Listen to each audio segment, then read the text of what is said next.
Aici o să vreau să faci parcare cu spatele pe partea stângă. O să mergem mai în față și faci exact lângă mașina asta. Crem sau faci întie sau cum e. Treci de el, după care ți-ai reperele, da? Hai să vedem ce iese. Nu te grăbești. Atât, gata. Viraj maxim, perfect. După care urmărești în oglindă să vezi cum îți intră mașina în parcare. Așa. Ușor, ușor, perfect. Mergi așa până ajungi paralel cu mașina sau perpendicular pe axa drumului. Și mergi așa până ajungi cu ușata în dreptul ușii lui. Atât. Ieși spre stânga, semnalizezi. Te asiguri acolo spre dacă îți vine cineva, dacă nu, faci viraj de stânga. Mergem în față. Tot înainte o să mergem. Mergem să facem la stânga deja.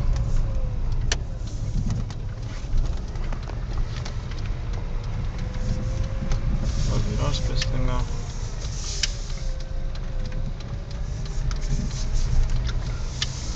Tot înainte.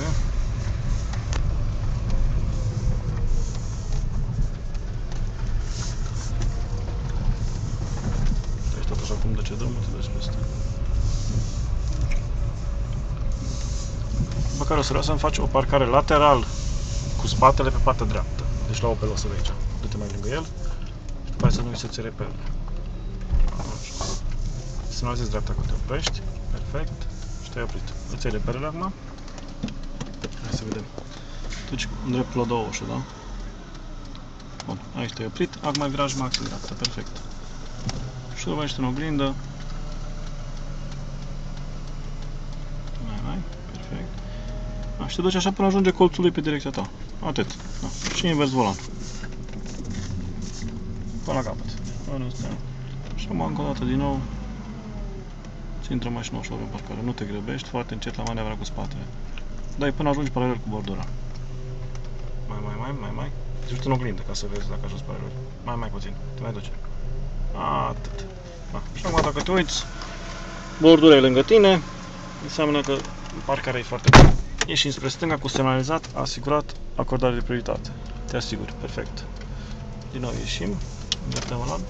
Și acum o să vreau să faci aceeași parcare, dar pe partea stângă, deci tot la mașina albă. Da? Ambreiaj, frână și din nou te-ai oprit și iară ți-ai reperele. Da? Perfect, te uiți în oglindă și când ajungi în dreptul ușii lui, te-ai oprit. Bun.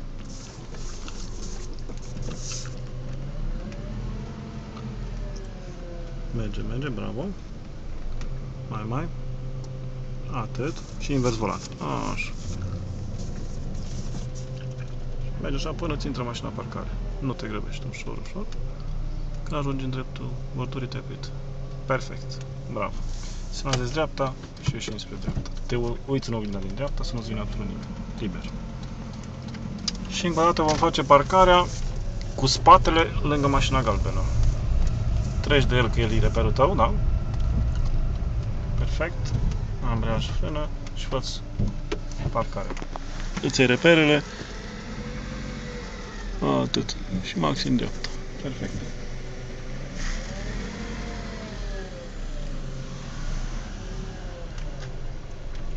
Te uiți în oglindă, bravo. Merge până ajungi paralel cu el. Mai. Atât, bravo. Îndrepți volan. Și intri în parcare până ajungi cu ușa ta în dreptul ușii lui. Mai. Atât, bravo. Da. Din nou, plecare de pe loc cu semnalizat asigurat. Bravo. Și mergem spre dreapta. Încet, nu te grăbești. Așa.